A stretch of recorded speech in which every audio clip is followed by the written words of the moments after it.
मेरी शादी वाले दिन मेरा 12 साल का देवर बहुत खुश था। मैंने हमेशा उसे अपना छोटा भाई समझा था और वह भी मुझे भाभी माँ कहकर पुकारता था। पति के मौत होने से कुछ दिन बाद मुझे अकेले सोने में डर लगता, तो मैं अपने देवर को अपने साथ बेड पर सुलाने लगी।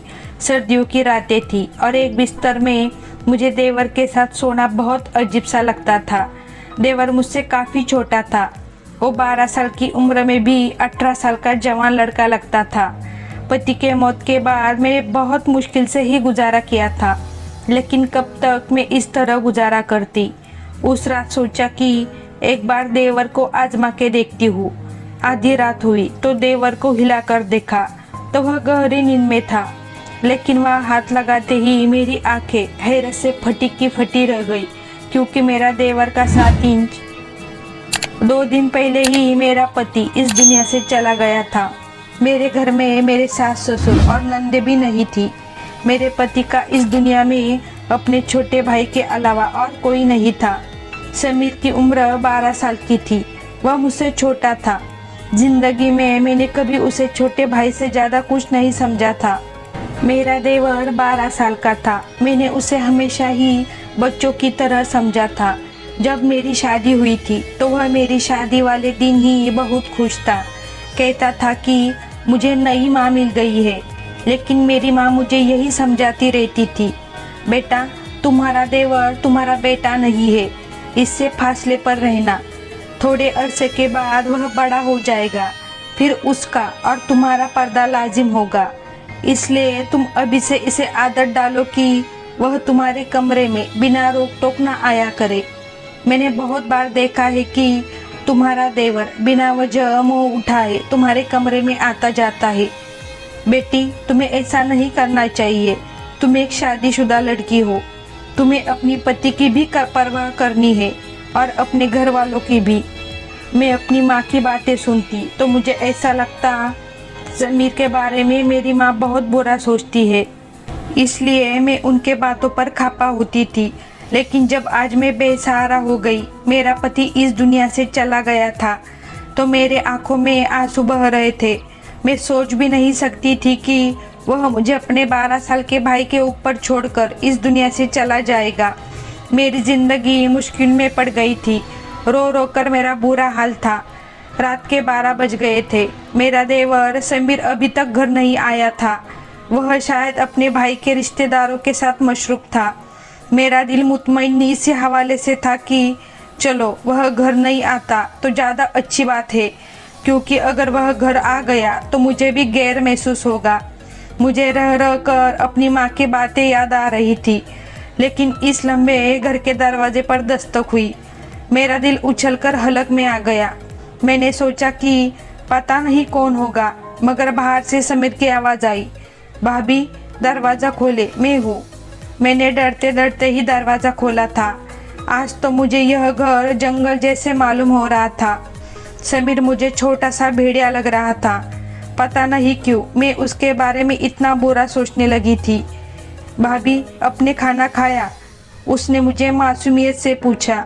नज़रें झुकी हुई थी और साथ ही हाथ में एक थैली रखी हुई थी। थैली में चावल थे। चावल होटल वाले लगते थे। उसने एक प्लेट में चावल डाले और मेरे सामने लाकर रख दिए। भाभी मुझे खाना बनाना नहीं आता, मैं आपके लिए बाहर से लेकर आया हूँ, आप खा ले, वरना यूं ही भूखी मर जाएगी। मैं अपने भाई के बाद अपनी माँ को नहीं खोना चाहता। समीर की आंखों में भी आंसू थे। कहने को तो वह मुझे माँ ही कह रहा था, मगर फिर भी माँ की बातें मेरे जहन से नहीं निकल रही थी। भाभी आपको फिक्र करने की कोई ज़रूरत नहीं है, मैं आपका सहारा बनूंगा। आप इस घर से कभी मत जाना। वह बड़ी जज्बाती बातें कर रहा था, लेकिन मेरे जहन में बहुत सारे अंदेशे मटक रहे थे। फिर उसने एक अजीब बात बोली, भाभी आप इस कमरे में सो जाए, दूसरा कमरा तो छत के करीब है। मुझे ऐसा लगता है कि आपको छत वाले कमरे के पास नहीं होना चाहिए। और अब तो सब लोगों को पता है कि हमारे घर में भाई की मौत हो गई है, तो कोई भी बुरी नीयत से हमारे घर आ सकता है। मैं हैरान थी कि समीर इतनी छोटी उम्र में ऐसे बातें क्यों कर रहा है। क्या उसे किसी ने कुछ कहा है? मगर जो बातें उसने की थी मुझे ठीक ही लगी थी। मैं उसके कमरे में चली गई।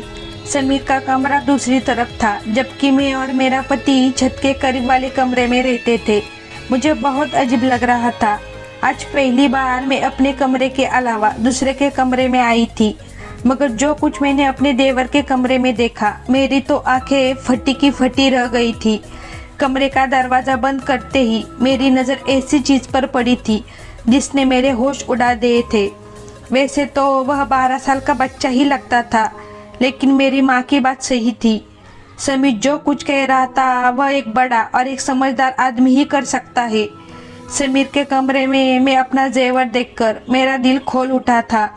मैंने तो उसे कई जगह पर कई तालों में छुपा रखा था, मगर यह सब कुछ समीर के हाथ कैसे लग गया? बात बड़ी अजीब सी थी। मैं दिल में सोचने लगी कि मैं सुबह होते ही इसे इस बात का सवाल करूंगी, मगर उस वक्त मुझे सख्त नींद आ रही थी। मैंने दरवाजे को अंदर से कुंडी लगाकर अच्छी तरह लॉक कर लिया और फिर सोने की तैयारी करने लगी। पता नहीं क्यों मुझे बहुत नींद आ रही थी। हालांकि 2 दिन से मुझे ज़्यादा नींद नहीं आ रही थी, पर आज मुझे लग रहा था जैसे समीर के लाए हुए चावल खाकर मेरी आंखों पर नींद की तारी हो रही थी। दिल में सोचा कि कहीं चावल खाने से मुझे नींद तो नहीं आ रही, मगर इतना तो मुझे मौका ही नहीं मिला। जब मेरी आँख खुली तो सुबह के 10 बज रहे थे। मैं हैरान हो रही थी कि आज मुझे इतनी नींद कैसे आ गई। हालांकि 2 दिन से मुझे बिल्कुल नींद नहीं आ रही थी, लेकिन आज चावल खाने के बाद मेरी आंखें ऐसी बंद हुई जैसे किसी को शराब पिला दी गई हो। मैं हैरान हो रही थी, ऐसा होना तो नहीं चाहिए। मेरे दिल में बार बार एक ही ख्याल आ रहा था, कहीं समीर के लाए हुए चावलों को खाकर मैं बेहोश तो नहीं हो गई। लेकिन आखिर समीर ऐसा क्यों करता? मैंने दिल में सोचा। आंखें मलती हुई मैं बाहर आई तो सामने समीर किचन में चाय बना रहा था। उसे देखकर मुझे बहुत बुरा लग रहा था। भाभी, आप सो गई थी? आपको बहुत अच्छी नींद आई ना? उसने मेरी तरफ पुकारते हुए देखकर कहा था। मैंने उसे फीके लहजे में यही कहा, हाँ, आज मुझे बहुत ज़्यादा नींद आई। तो क्यों नहीं आती भाभी? मैंने आपको चावलों में नींद वाली गोली मिला के दी थी। मैंने अपने दोस्त को बताया था कि मेरी भाभी को नींद नहीं आती। उसने मुझे कहा, तुम इन्हें खाने में नींद की गोलियां मिला दिया करो, इससे वह आराम से सो जाएगी। मैं हैरान हो गई थी कि समीर इतनी घटिया हरकत कैसे कर सकता है। समीर, तुम ऐसा सोच भी कैसे सकते हो? तुम अपनी भाभी को बेहोश करना चाहते थे। नहीं नहीं भाभी, मैं तो आपको अच्छी नींद देना चाहता था। अब आप अच्छी खासी तरोताज़ा लग रही है। यह ले चाय पिए। उसने चाय मेरे सामने रखी तो मैं शक में पड़ गई। तुमने इसमें भी कुछ मिलाया तो नहीं है? भगवान की कसम भाभी, वह तो मैंने आपकी नींद के लिए, आपके सुकून के लिए गोलियां मिलाई थी। आप कहती है तो यह चाय मैं आपके सामने खुद पी लेता हूँ, बल्कि हम आधी आधी पी लेते हैं। उसने इस गिलास के घूंट भरते हुए मुझे दिखाया तो मैं यकीन कर बैठी।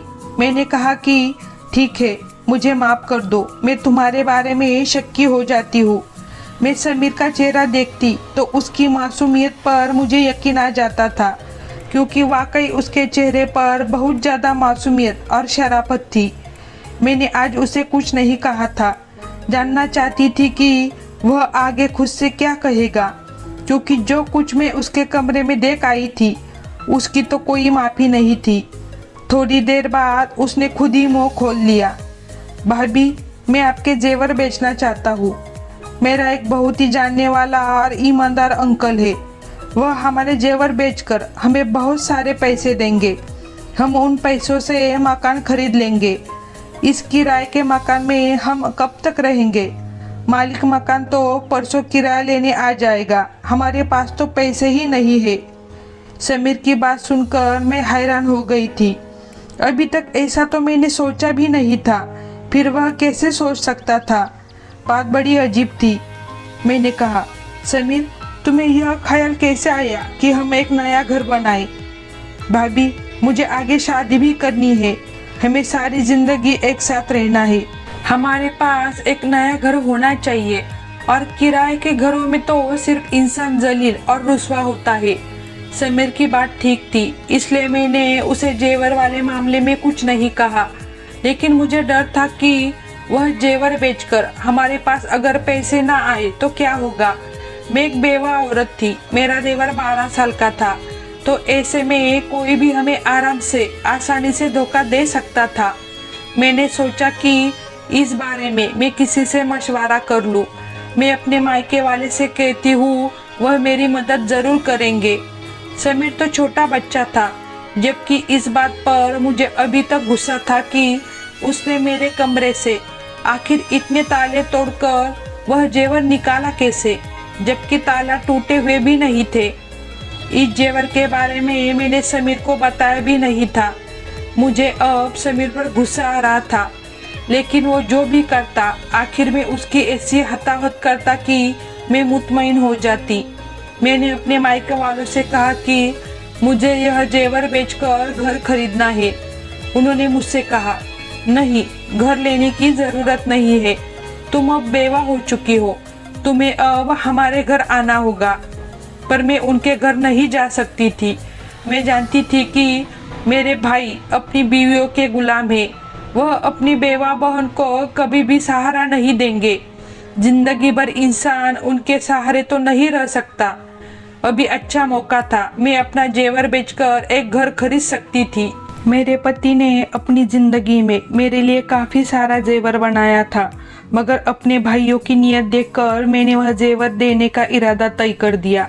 अब मैं समीर के सहारे ही चल रही थी। मैंने कहा, समीर, तुम चाहे तो वह जेवर बेच दो। मैं अपने मायको वालों से और उनके रवैया से मायूस हो गई।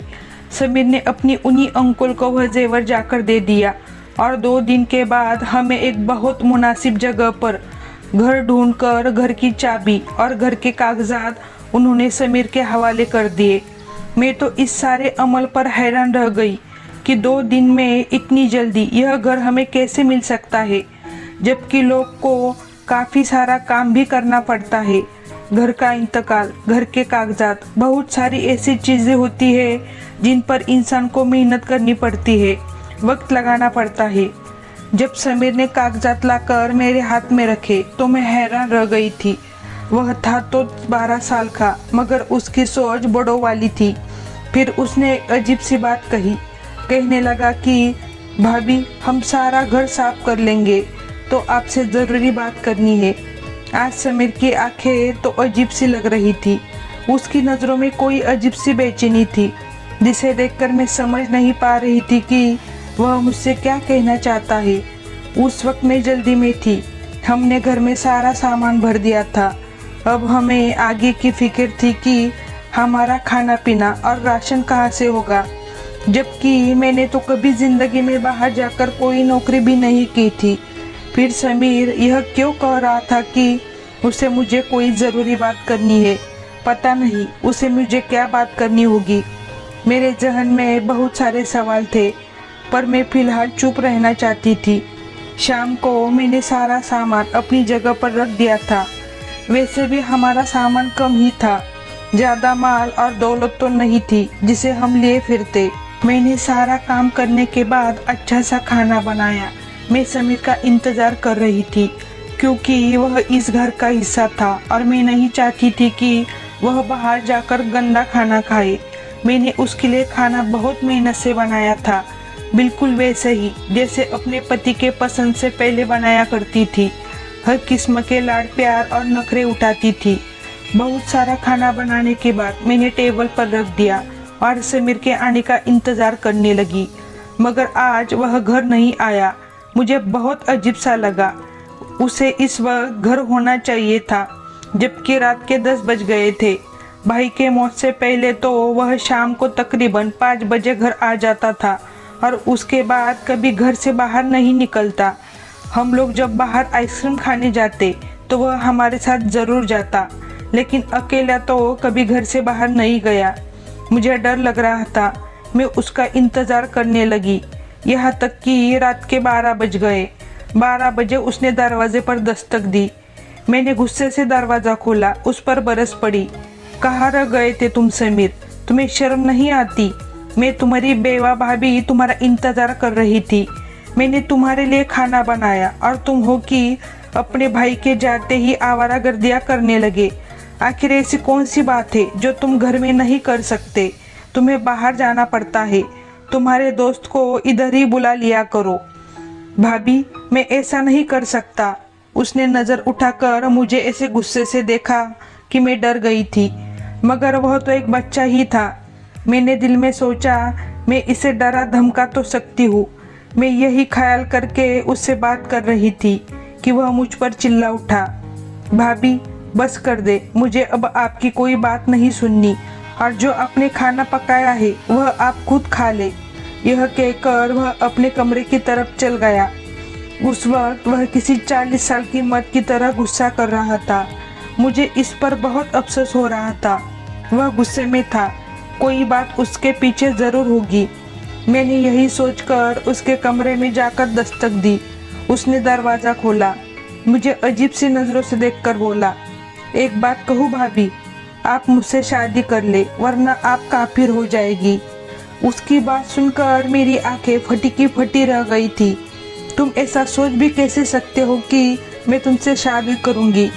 कहाँ गया तुम्हारा माँ वाला प्यार? तुम तो मुझे सुबह शाम माँ कहते हो। अब क्या हो गया? किसने तुम्हारा दिमाग खराब कर दिया है? इतनी घटिया बात तुमने अपने जहन में सोची भी कैसी और फिर मुंह से कैसे निकाली? मैं गुस्से से आग बबूला हो रही थी। वह बिल्कुल इसी तरह बिना किसी शर्मिंदगी के मेरे सामने हाथ बांधे खड़ा मुझे टिकटिकी नज़रें से देख रहा था। मुझे उसकी नज़रों से डर लगने लगा था। मैं एकदम बोलते बोलते चुप हो गई। वहीं से वापस मुड़ी और अपने कमरे में आकर बैठ गई। मैंने कमरे का दरवाज़ा अच्छी तरह से बंद कर लिया था। मेरा दिल जोर जोर से धड़क रहा था। मैं सोच भी नहीं सकती थी कि समीर ऐसा निकलेगा और इस किस्म की बातें मुझसे करेगा। मैंने तो उसे हमेशा अपने बच्चों की तरह समझा था। अभी मेरी औलाद पैदा नहीं हुई थी, लेकिन फिर भी समीर के बारे में मेरे पति ने भी मुझे यही कहा था कि तुम्हें हमेशा उसे अपने औलाद की तरह समझकर पालना है। उसकी माँ नहीं है, बाप नहीं है, अब तुम ही उसका सब कुछ हो। समीर की इन बातों से मुझे बहुत तकलीफ हुई थी। मैंने सोचा था कि आज के बाद मैं समीर से कोई बात नहीं करूँगी। कानूनन यह घर मेरे नाम था। मैं इस घर में खुद अकेली भी रह सकती हूँ, पर समीर ने दोबारा ऐसी हरकत की तो मैं उसे घर से ज़रूर निकाल दूँगी। यह घर तो मेरे पति के पैसों का था और मेरे नाम पर था, लेकिन समीर इसमें रहने का हक नहीं रखता था। अगर वह अपनी भाभी को इज्जत नहीं दे सकता जो उसे देनी चाहिए थी। मेरी खामोशी अब गुस्से में बदल गई थी। सुबह उठते ही मैंने समीर के कमरे का दरवाज़ा जोर जोर से पीटना शुरू कर दिया। फिर मुझे एहसास हुआ कि उसके कमरे का दरवाज़ा तो अंदर से बंद नहीं था। मैंने जब बाहर से दरवाज़ा खोला तो आगे से कमरा खाली था। कमरे में कुछ भी नहीं था। समीर कहाँ गया? मैं दिल में सोचने लगी। मेरा दिल गुस्से से पागल हो रहा था। मैंने बाहर वाले दरवाजे पर नज़र डाली तो दरवाज़ा बाहर से बंद था। इसका मतलब समीर मुझे घर में कैद कर गया है। मैंने दिल में सोचा तो मुझे इससे नफरत होने लगी। इतना सा है, उम्र भी 12 साल है और हरकतें देखो। मैंने यही सोचकर अपने मायके जाने का फैसला कर लिया, लेकिन फिर याद आया कि मैं तो इद्दत में हूँ। यूँ बार बार घर से निकालना अच्छी बात नहीं है। बस यही सोचकर मैं बेबस होकर बैठ गई थी। पति के मौत को महीना हो चुका था। उस एक महीने में समीर कितना बदल गया था। मैं दिल में सोचने लगी, खुदा मुझे औलाद देता तो मैं इस वक्त समीर के सहारे ना होती। मैं अपनी औलाद के सहारे ज़िंदगी गुजार लेती। मगर अब मैं इसे क्या कहूँ? मेरा तो इससे कोई रिश्ता भी नहीं। जिस शख्स की वजह से रिश्ता था वह तो इस दुनिया से चला गया। आज मैंने सोच लिया था कि समीर आएगा तो मैं उसे साफ साफ बात करूंगी कि वह इस घर में नहीं रह सकता। रात के तकरीबन 6 भी नहीं बजे थे, यानी अभी रात शुरू भी नहीं हुई थी कि मेरे घर के दरवाजे पर जोर जोर से दस्तक होने लगी। मैं तो यही समझी कि बाहर समीर होगा, पर जब मैंने दरवाज़ा खोला तो सामने 3-4 आदमी खड़े थे। यह आदमी बहुत अजीब गुस्से में लग रहे थे। उनके चेहरे पर दाढ़ियाँ सजी थी, लगता था जैसे इस्लाम के ठेकेदार है। उन्होंने जो बात मुझसे कही थी वह सिर्फ बहुत हैरान कर देने वाली नहीं थी, बल्कि मुझे दुखी कर देने वाली थी। उन लोगों ने कहा, बीबी तुम यहाँ अकेली रहती हो? मैंने कहा, जी हाँ, मैं ये अकेली रहती हूँ। वह लोग बोले, झूठ बोल रही है यह औरत, यह इसका देवर भी इसके साथ ही रहता है, अभी भी घर में ही होगा। यह लोग पता नहीं इस मोहल्ले को क्या समझते हैं, मोहल्ले को गंदा कर रहे हैं। मैं तो कहता हूँ कि इन्हें यहाँ से बेघर कर देना चाहिए। इन लोगों का इस मोहल्ले में रहना ठीक नहीं। मैंने कहा, क्यों भाई साहब, हमने क्या किया है? अरे बीवी, तुमने क्या किया है यह तुम हमसे पूछ रही हो? तुमने अपने 12 साल देवर के साथ इस घर में अकेले रहती हो। तुम्हें पता है कि तुम्हारा पति मर गया है, अब तुम बेवा हो गई हो। अपने माँ बाप के घर जाओ, यह रहना है तो शराफत से रहो। यहाँ हमारी भी बहनें बेटियाँ रहती है, ऐसे लोगों को हम मोहल्ले में बर्दाश्त नहीं कर सकते। इन आदमियों पर मुझे गुस्सा तो बहुत आया, मगर मैं उनसे उलझना नहीं चाहती थी। मैंने उनके मुंह पर ही घर का दरवाज़ा बंद कर दिया। आंखों से आंसू बहने लगे। समीर पर गुस्सा आ रहा था। यह सब उसी का किया धरा है। मैंने अपना सामान बांधना शुरू कर दिया। यहाँ रहना मेरे लिए मुश्किल हो चुका था। मैं जानती थी कि समीर ने ही मेरे बारे में ऐसी बातें फैलाई होगी जैसे मैं बहुत गुनाहगार औरत हूँ। सच कहते हैं, यह दुनिया अकेली औरत को खा जाती है।